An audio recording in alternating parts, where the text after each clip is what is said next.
Well, ladies, gentlemen, what are your thoughts? Bitcoin is dropping, and we are very close to our last bottom.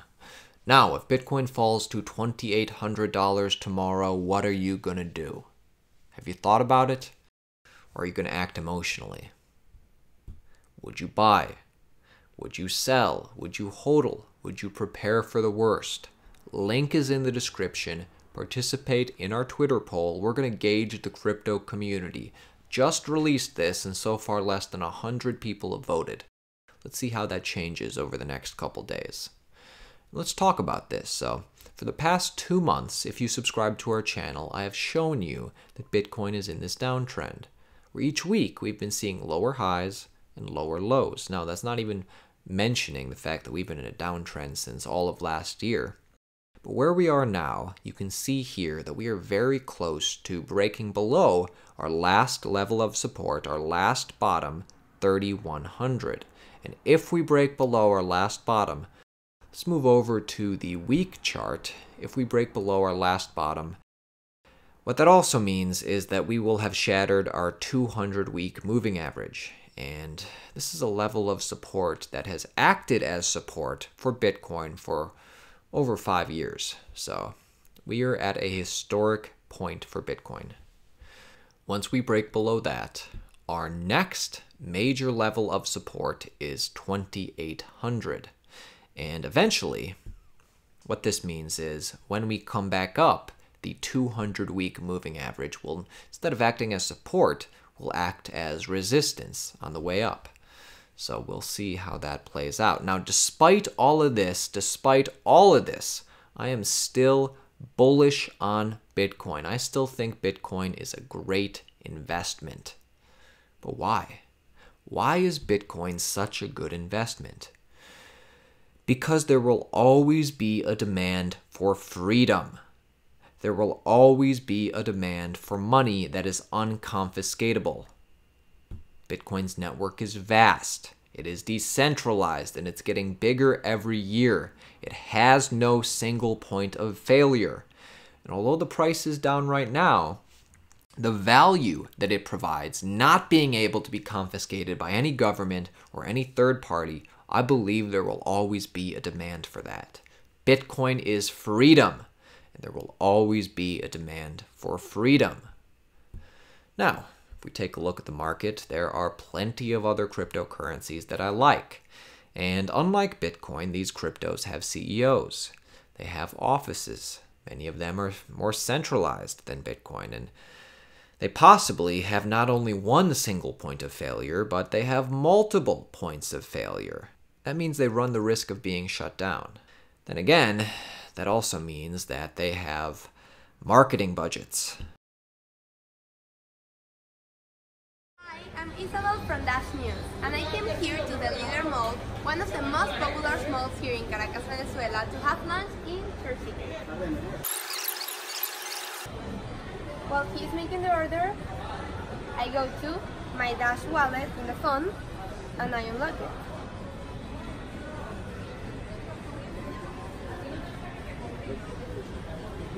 I put my PIN, and then I wait for him to show me the QR code. Scan QR code. I should give the phone to him. And that's it. I accept the amount for the lunch. Put my PIN again to confirm the amount, and that's it. And here's the combo that I ordered to go from Church Chicken. Visit discoverdash.com to find more than 4,800 merchants around the world that accept Dash digital cash. I think that's pretty cool. In other news, despite the market being down, despite us being at it feels like despair in the market right now. Despite all that, Bitcoin and cryptocurrency continue to penetrate its way into our everyday lives, into our culture, our society. into the mainstream media. And let me show you 2 examples of that right now. And keep in mind, let's keep things in perspective a little bit, because like you, I remember a time when if Bitcoin was brought up in conversation or in the mainstream media at all, it was considered a pariah. It was negatively talked about. Well, now times are changing, because not only is Bitcoin and crypto being normalized in our society, but guess what?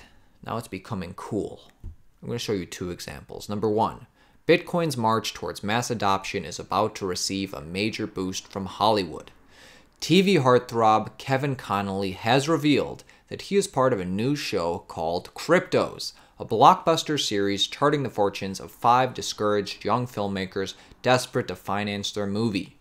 Mr. Connolly will be directing and starring in the project, due for release in 2020.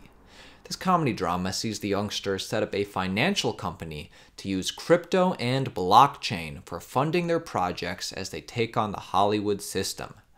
Connolly did not reveal his character's role, but Mr. Connolly, who shot to fame in the hit series Entourage, did lift the lid on how he hopes the series could make the confusing world of crypto more accessible.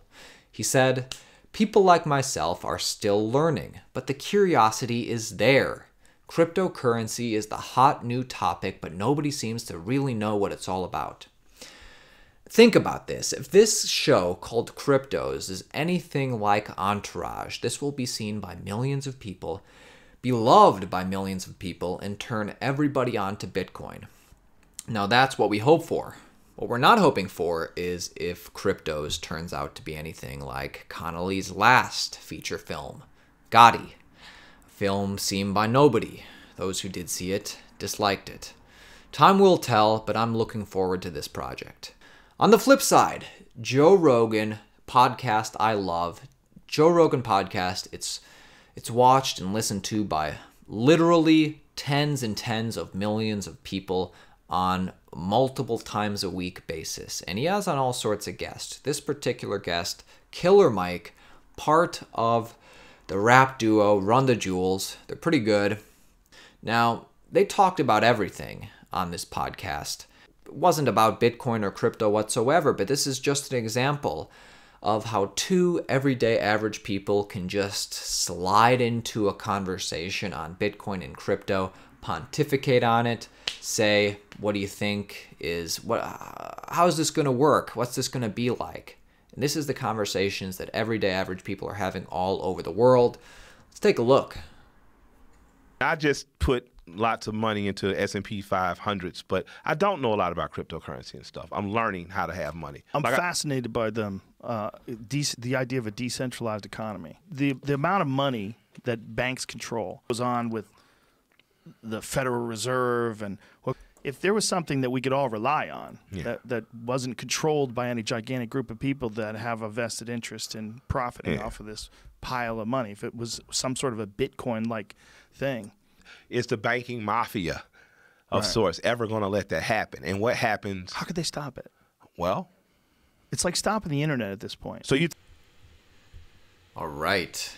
And now to finish things up, I want to show you 2 things. Number 1, TurboTax has an I sold or I traded cryptocurrency option when filling out your taxes.